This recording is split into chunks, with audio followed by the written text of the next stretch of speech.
Right. 100 push-ups for everybody. Yeah. I watched Stripes the other day. Remember Stripes the movie? Bill Murray. Yeah. You know? Jazz.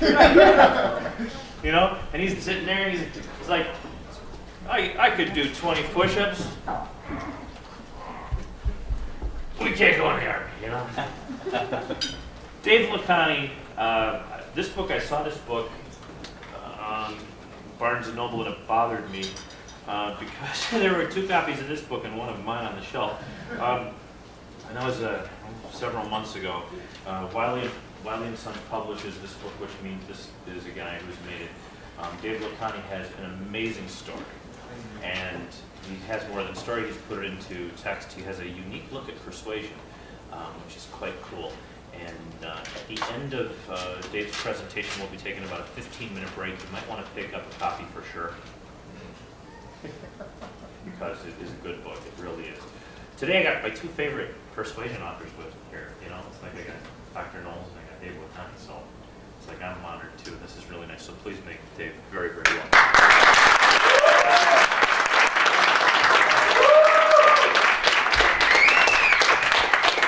Thanks very much. It's very exciting to be here. It's wonderful to be able to work with a group of this size because I get to meet each one of you and I get to hear your unique stories and learn more about you. And you're going to learn just a little bit more about me today simply for the purpose of teaching you how to tell better stories. See, the power of persuasion rests in stories. The ability to tell people interesting stories, compelling stories that go right past their critical thinking filters. They go right past their barriers that they put up when somebody walks up to you and says, I'd love to sell you this fine bottle of Aquafina. Yes, you'd like to buy it, wouldn't you? Of course you would. Sure. And so, but that's the approach that a lot of people take. Or, oh, I see you're looking at Aquafina. You must like water. These are typical sales approaches. This is my favorite one. There's Aquafina in this bottle and Aquafina in this bottle. And if this has ever happened to anyone, don't shout too loud. Huh, do I want Aquafina pure with perfect taste or just Aquafina? Yeah. You're a sales guy. Hey, which one of these, what's the difference between this Aquafina and this Aquafina? That one's pure. That one is great. Right. Has this ever happened to you? You go into the store. I won't pick anybody in particular, but I will say this happens at Home Depot, CompUSA, and Best Buy. You go into the store and you're looking at 2 different boxes of DVDs. And who can ever remember if you need DVD-R or DVD-RW, right? So you got to go through this nonsense every time you go in the store. Crap, which one do I need? So you get them and you look at them. DVD-R, DVD-RW. And so you ask the sales guy, hey, look, I have this kind of computer. I don't remember which kind of DVD I need. Can you help me out? Tell me what the difference are between these. These are DVD-Rs, and these are DVD-RWs. Thanks, buddy. The only way this could have been more fun if I'd had that whole conversation with myself, which I did just before I talked to you. But isn't that the way it happens a lot of times? People don't take the time to truly do anything that's impactful or pull you in. And so what I'm going to teach you today is the simplest possible way that you already know to get people to be deeply and intensely interested in you. And I'm going to tell you how I came up with this idea. It was very interesting in a lot of ways. I was raised in a cult, as we talked about yesterday. Anybody else here raised in a cult? Okay, good, couple people. Cults are very interesting places to be. The cult that I grew up in was a very interesting one because they didn't believe in things like education. No education past the 7th grade. Women had no authority or power. You weren't allowed, if you were a woman, not allowed to cut your hair, not allowed to wear makeup, not allowed to wear any garment pertaining to a man, not allowed to work out of the house. And it's a bonus if you didn't argue with men, because if you did, that would include corporal punishment.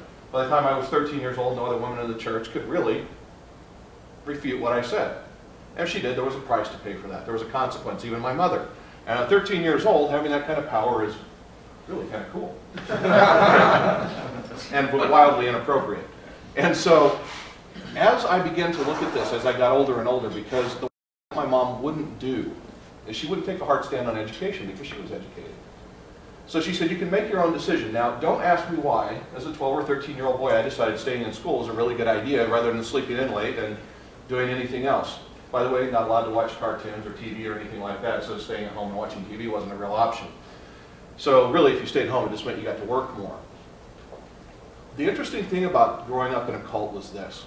I looked at all of these people who were in this cult, people who subjected themselves to financial abuse, physical abuse, mental abuse. And they gladly came out and got more people to come and join this thing. Now, how many people here, just based on what I told you in just a few minutes here, would say, please sign me up? Right? Well, that's not what happens with cults, is it? They don't just walk up to you and say, hi, join my cult. Actually, one guy did, joinmycult.com. He gets a tremendous number of people every week saying, I'd like to join your cult. It's a joke. But people do want to belong to things, and people do want a lot of things. So as this went on, I ultimately finally made a decision to leave the cult when I was in my late teens. I decided it was time I had to go because it was causing so many problems for my mother that if I stayed in the house, it would continue to cause problems for her. It was causing problems for my younger brothers, who were receiving a lot of the brunt of punishment in an effort to do what? Get to me, right? Force me to do something else. And so as I looked at this, I said, well, there's only two things that can happen. I can either let my family continue to be abused, or I can leave. And so I made the decision at that point to leave. I was no stranger to hard work or anything else, because in a cult, when you're not supposed to get an education, guess what everybody does with no education? Hard work. Because that's what's available to you without an education. So I figured I can make it. I can do it on my own. I'll be fine. So I left home.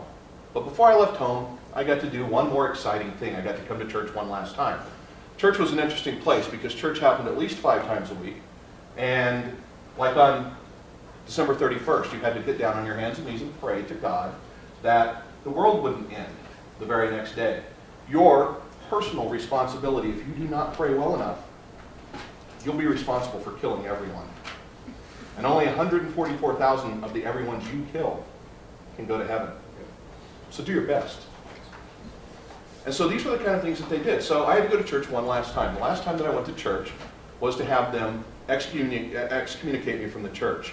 And the way they do that is they have you get up on stage, and they have all of the ministers and the deacons and anybody else in a position of authority come up on stage, and they all lay their hands on you and each other, and they pray to God that He'll turn your soul over to Satan for the destruction of your flesh.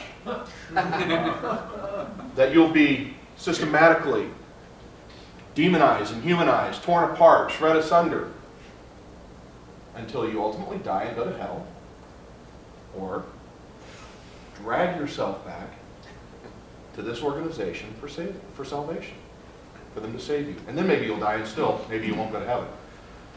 Here's the thing, they believed in an end-time prophet named William Branham. This is a very real organization. There's about 2 million of them left in the world today. You can go to branham.org, branham.org, if you want to read more about them. Do not join up.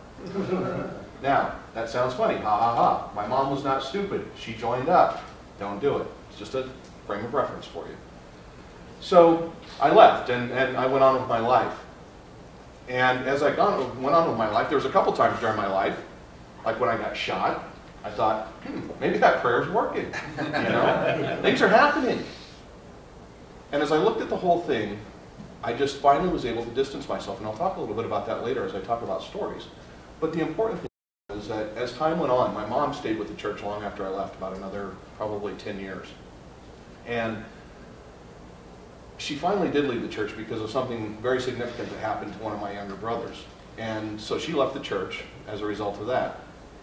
But never fully in her mind did she ever disconnect. She always wondered, did I make the very worst decision I ever could have made?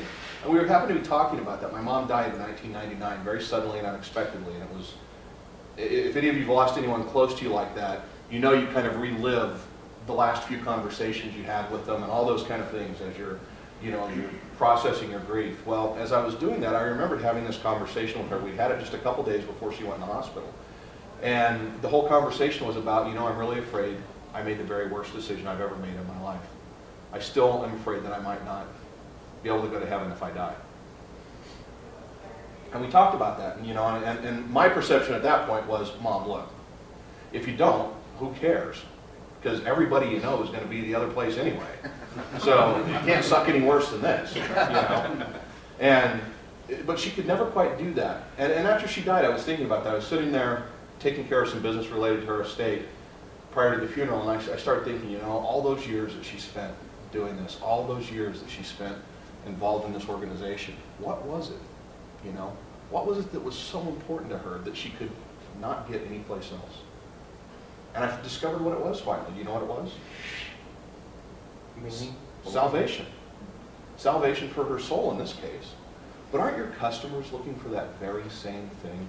Aren't they looking for salvation from something? Don't they want you? Aren't they silently begging you to save them from some